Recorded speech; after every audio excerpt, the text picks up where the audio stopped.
زه همدا اوس د هنګري یا بوداپشت په سنترل مارکیټ هال کې ولاړه یم. دا هغه مارکیټ دی چې ځینې دوکانونه یې ډېر تازه ترکاري شوي دي، عین لکه د افغانستان غوندې، لکه د پېښور غوندې هغه یې ټول کړي دي. او دلته یوازې د نورې اروپا سره لکه ووایم د چک سره چې ما لیدلی دی، او ځینې نور ځایونه مې لیدلي دي، اتریش مې لیدلی، دغه سره د دوی دغه مارکیټ فرق کوي. داسې ځینې برقي نه دي، دغسې پوړې د لرګیو دي، او پاس منزل چې دغه ټول کالي او ځینې د سینګار شیان، دستمالونه د دوی د وطني دغه شیان پکې خرڅېږي. او نور دغه ډول ډول دوکانونه یوازې خوراکي مواد لاندې خرڅېږي، نور پاس هم هغه دی. راغلم دا مې ولیدله که ما ته داسې لږ فرق کوي، بل رقم و. ښایسته ځای دی، هوا هم ډېره ښه ده، منظمه او ښکلی دی. ویډیو تاسې وګورئ، په ویډیو کې به تاسې هر څه وګورئ، نور شیان مې په ویډیو کې راخیستي دي. خوشحاله اوسئ.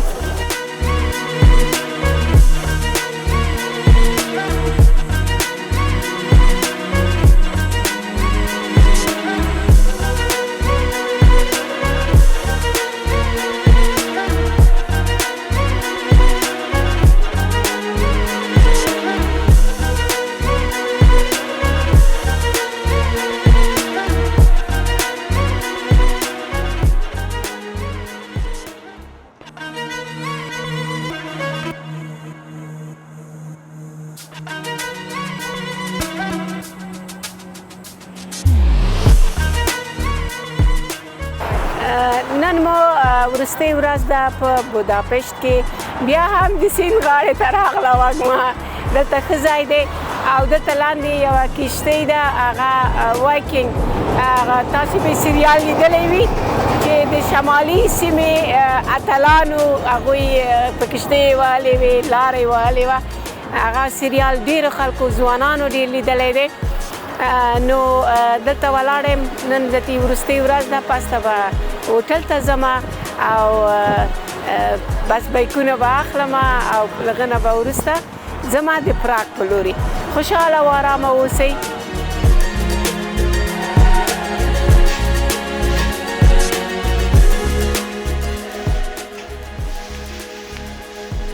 دلته انګلیش هغه ته راغلو، لږ مو اګربتۍ واخیستلې، نو دا مې ځان ته کمیس واخیستلی د هندي لباس د اختر لپاره. او نه دا د بڼکې ده، دا د ما دی، او دا هم د سور کمیس د پاڼې دی.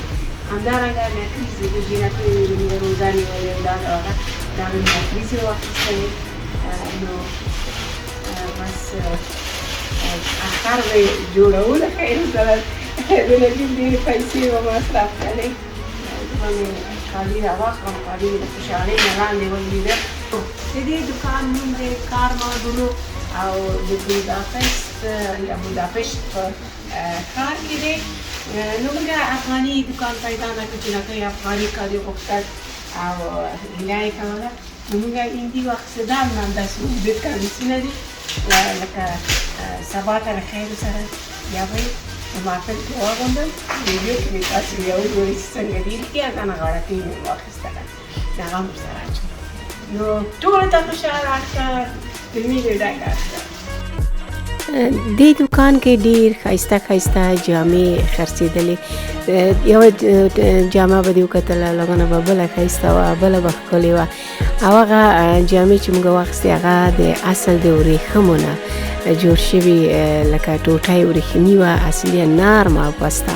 همدارنګه دغسې د دوی د خپل د مذهب ځینې دا بوتان یې سره ایښي وو، ځینې شیان چې د دوی په مذهبي هغه د دوی اصلا په دې دوکان کې دغه پیغام یې ډېر دا و چې هغه خپل هندو مذهب ته دوی ډېر احترام یې درلود، او شیان ډېر زیات چې په مذهب پورې تعلق درلود هغه ایښي چې تر هغو هغه هندیان چې د وطنه لرې دي لږ استفاده وکړي. همدارنګه مېرمنې ځینې لاکتونه تاسې ولیدل، دا هم همدا وګورئ چې هماغه مذهبي شیان دي، هغه جامونه دي، هغه دي چې دوی استعمالوي سره د مسو دي. همدغه یو نیم بګوانونه دي چې دوی په کورو کې استعمالوي. ځینې دغه نور هم تاسو ګورئ چې زمري و، د زمریو بوټان ایښي وو، ډول ډول دا مومبتۍ ګورئ څومره ښایسته او رښتیا واقعا چې دوکان ته ننوتلې یوه خاصه خوشبويي وه. اوس بېرته د ترین سټیشن ته موږ روان یو. زه چې کله یوه هېواد ته ځمه په اوله ورځ هیجاني یم، په دویمه درېیمه ورځ هغه ځای وګورم، ویډیو را ډکه شي او بل همداسې سیل وکړمه چې کله ځمه داسې اروا مې خفه وي، زړه مې ډېر خفه وي. زه فکر کوم چې ډېر شیان له ما نه شاته پاتې کېږي. دغه د بیا د دانیوب د سیند خاطرې مې ځان سره واخیستې، د دانیوب په سیند باندې زموږ موټر روان دی. اوس پوهېږم چې لکه موږ هغه ریل سټیشن چې دی هغه په بودا سیمه کې و او موږ چې هوټل نیولی و هغه په پشت سیمه کې و. نو روان یو د ریل سټیشن خواته او پراګ خواته ځم، خو زړه مې لکه خفه غوندې دی په دې چې ډېر یادونه دلته پاتې شو. کېدای شي په هغه خپلو قدمونو پسې خفه کېږم. بس دا د ما د سفر هغه ځانګړتیاوې دي چې تاسو سره مې شریک کړه چې دغسې یو احساس زه لرم.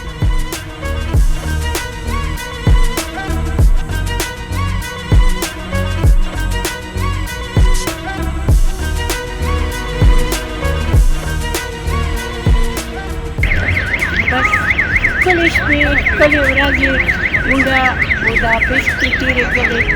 تاسو که راځئ ډېر ارزانه ښار دی او ښه خلک دي. یوازینی شی چې ما ورته پیدا کړه هغه دا ده چې خلک یې ډېر مهربانه دي او ښه احترام کوي. او بل دا د روانه مصرف ده، په همدې چې مې تاسو سره ستړي نه شئ واده کړی وم. د ډوډۍ په حساب باندې نو په ترکش رستورانتونو کې ډوډۍ خورئ چې ډوډۍ یې ارزانه او ډېر ښایسته ده. نورو رستورانتونو کې لکه ایرانیانو او نور ځینې نورو رستورانتونو کې ډوډۍ دومره ذایقه‌داره نه وي یا نور ته به کېدای شي خوند ورکړي، ما ته خوند رانه کړی. شی چې ما ښکلی پکې پیدا کړه هغه ما تاسو ته وویل. نو پراګ ته ځمه، د خدای په امان. خداحافظ، بای بای.